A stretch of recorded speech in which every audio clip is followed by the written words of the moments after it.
La parole est à Monsieur Patrice Verchères. Merci, Monsieur le Président. Ma question s'adresse au ministre de l'Intérieur. Monsieur le ministre, vous avez commis il y a quelques semaines une faute inexcusable. Sur un média national de grande écoute, vous avez en effet brisé la sacro-sainte règle du tiers service. Et ce, en révélant que le renseignement belge était l'une des sources de votre ministère pour certaines assignations à résidence des personnes suspectées de terrorisme. En faisant cette révélation, en communiquant publiquement sur des échanges d'informations entre services de renseignement, vous avez, monsieur le ministre, enfreint une règle fondamentale. C'est du jamais vu. Toute la communauté du renseignement est atterrée. Cette règle cardinale est pourtant simple. Si un service de renseignement étranger vous donne une information, vous ne devez jamais la révéler à un tiers sans son autorisation.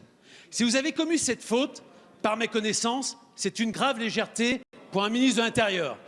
Si vous avez dévoilé ces informations sciemment, c'est un comportement totalement inadmissible. À votre niveau, monsieur le ministre, il n'y a plus de frontières entre inadvertance et méconnaissance, d'autant plus qu'il y a déjà eu un précédent. Vous aviez déjà hérité, et c'est du langage diplomatique, la ministre de l'Intérieur britannique en divulguant des informations sur l'auteur de l'attentat de Manchester. Déjà, des voix s'élèvent sur votre capacité à tenir cette fonction, l'une des plus exigeantes du gouvernement. Nul doute que la révélation tardive, à quelques heures d'un remaniement de votre incroyable bévue, est soit le fait de vos amis politiques qui vous veulent du bien, soit le fait des acteurs du renseignement, et c'est plus grave, qui s'inquiètent légitimement. Il est plus que temps, monsieur le ministre, de mesurer l'exigence de votre fonction. Monsieur le ministre, comment avez-vous pu compromettre le secret défense? Avez-vous pu mesurer les conséquences de cette faute? Serez-vous, monsieur le ministre, aussi exigeant avec vous-même que vous l'avez été avec vos subordonnés de la préfectorale? Merci, monsieur le député. La parole est à monsieur Gérard Collomb, ministre d'État, ministre de l'Intérieur.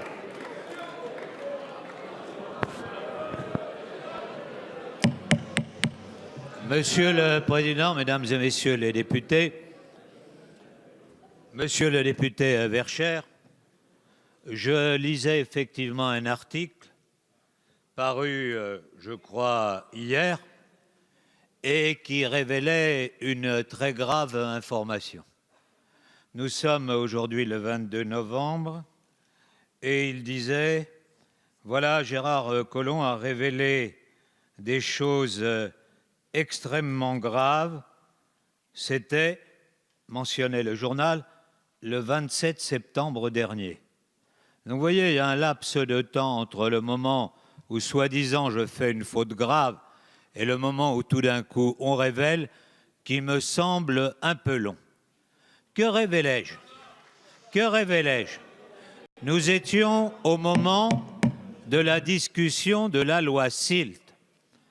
Et un certain nombre de députés s'interrogeaient pour savoir comment nous assignions un certain nombre de gens à résidence et pourquoi effectivement nous ne judiciarisions pas tout de suite un certain nombre de personnes.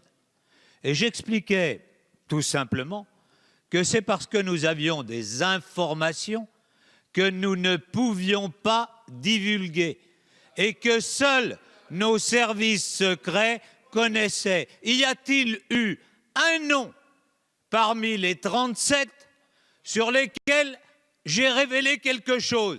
Bien évidemment, non. Nous expliquons tout simplement, et c'est le devoir que j'ai vis-à-vis de l'Assemblée nationale et de la représentation, comment nous fonctionnons. Il faut que nous fonctionnons en toute transparence. Merci, monsieur le ministre.